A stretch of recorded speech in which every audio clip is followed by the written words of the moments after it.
Welcome po muli sa Philippine Weather Trivia. Again, para po sa mga bago sa channel na to, ako nga po muli si Alvin Pura, isang meteorologist at ang inyong weather tito. At gaya nga ng inaasahan, hindi nga tumagal ng isang buong araw ang bagyong Josie sa loob ng ating area of responsibility. Ito po ay lumakas into a tropical storm, nakapasok sa ating area of responsibility kaninang 12:30 ng madaling araw, kaninang alas 8 ng umaga, humina po ito into a tropical depression, at kaninang alas 2 ay tuluyan na pong nalusaw at isa na lamang pong low pressure area.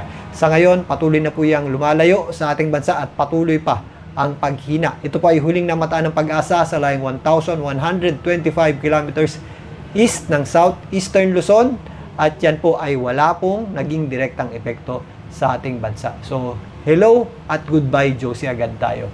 Sa ngayon, ito nga po ay palayo na rin at maaari din pong malusaw in the next 12 to 24 hours. Sa ngayon, yung kanyang trough o extension ay nagdadala po ng maulap na panahon at posibleng kalat-kalat na pagulan dito sa ilang bahagi ng Samar. Kasama po dyan ang Dinagat Islands. Pero maliban dyan, wala na po itong magiging direktang epekto sa ating bansa. Samantalang yung ating habagat o southwest monsoon ay humihina rin po at dahil meron tayong panibagong bagyo dyan sa may China, pumupunta ngayon dyan yung ating habagat o southwest monsoon. Kaya nababawasan po ang epekto niyan sa atin.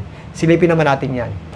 Sa ngayon, maliwalas pong panahon natin sa malaking bahagi ng ating bansa. Kung may mga pag-ulan tayo, ito yung mga afternoon showers natin o thunderstorms. So yung mga dagliang pag-ulan na kadalasang nangyayari tuwing hapon at gabi. Umatras po yung epekto nitong trough, nitong ating low pressure area o yung dating bagyong Josie. Umaatras din po ang epekto ng habagat o southwest monsoon. Sa ngayon, sumasabit na lamang po yan dito sa western section ng Northern Luzon, ang Ilocos Sur, Ilocos Norte at Abra, pero mas mababawasan pa po ang epekto niya sa mga susunod na araw. Dahil pumupunta nga yan dun sa panibagong bagyo sa labas ng ating area of responsibility, dyan po sa may area ng Southern China, na huling namataan ng Pag-asa sa layong 915 kilometers west o kalurang bahagi ng extreme Northern Luzon. Ito ay nasa tropical depression category na may hangin na nasa around 55 kilometers per hour.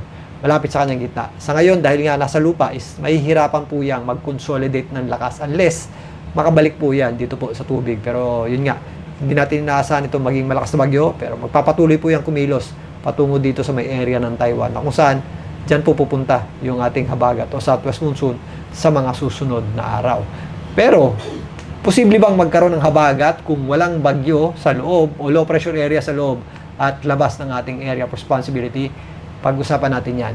Ang habagat po ay daloy ng hangin mula sa mga high pressure area at mga low pressure system. So, kahit po wala sa loob ng ating par yung mga bagyo or low pressure area, is meron pa rin po tayong mga low pressure area sa paligid natin. Kung titingnan natin itong mid-map, kadalasan yung ating habagat ay nanggagaling sa mga high pressure area dito sa China o banda dito sa may Indian Ocean. Yung ating hangin ay dyan po nanggagaling sa mga high pressure area dyan. Ngayon, pagtawid po ng equator yan po ay nababali at pumupunta po sa atin as habagat.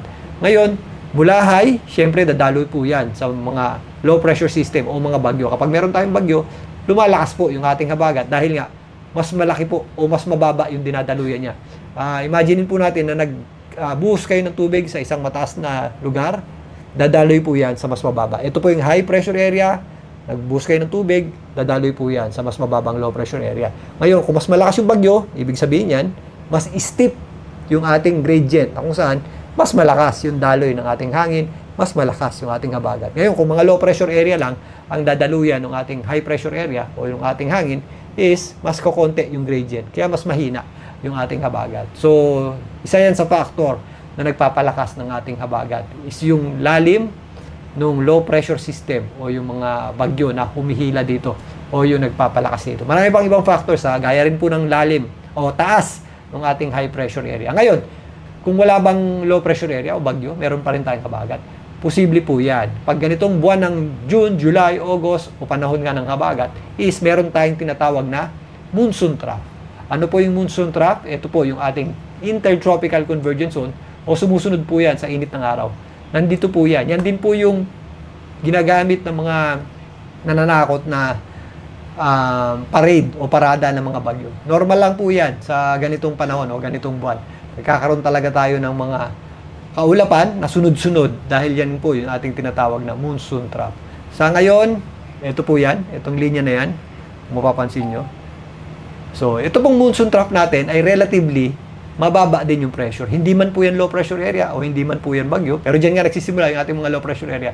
Hindi man yan low pressure area o hindi man yan bagyo, relatively, mas mababa po ang pressure niyan kumpara dun sa ating mga high pressure area sa ibaba ng ating bansa o dito sa may Indian Ocean. So kahit wala pong bagyo o kahit walang low pressure area, dadaloy po yung ating hangin patungo dyan sa ating tinatawag na monsoon trough. Lalong-lalo na tinatawag po yung monsoon trough kapag nandito po sa itaas na bahagi ng ating bansa. So if ever may mas mababang pressure po dito, o yun nga, yung ating tinatawag na monsoon trough, tumutungo dyan yung ating hangin kahit minsan, kahit wala po tayong mga bagyo o low pressure area, meron pa rin po tayong habagat o southwest monsoon. Sa ngayon, meron tayong low pressure area, dyan pumupunta yung ating hangin dito sa ibabang bahagi ng ating bansa, at yung bagyo naman dito sa may southern portion ng China. So situational po yan o depende sa setup ng ating atmosphere o kalangitan, yung ating daloy ng habagat at ng ating o yung tinatawag na nating southwest monsoon. So posible po na kahit walang bagyo o low pressure area sa loob ng ating area of responsibility, meron tayong habagat dahil daloy po yun ng hangin mula high pressure area papuntang low pressure area. At sa mga susunod na araw, wala po tayong nakikita ang posibleng pumasok pang bagyo o low pressure area sa ating area of responsibility. Magpapatuloy po ang maliwalas sa panahon o ganitong klaseng panahon sa mga susunod na araw. Pero maganda pa rin po tayo or mag-ingat, lalong-lalo na kapag meron tayong mga thunderstorms na kadalasang nangyayari tuwing hapon at gabi. Dahil minsan may kasama po yung buhawi, pwede rin po yan magkaroon ng malalakas na bugso ng hangin at syempre, malalakas na buhos po yan ng ulan. Kaya, doble ingat pa rin po tayo. At yan muna ang pagtalakay natin dito nga sa ating habagat o southwest monsoon.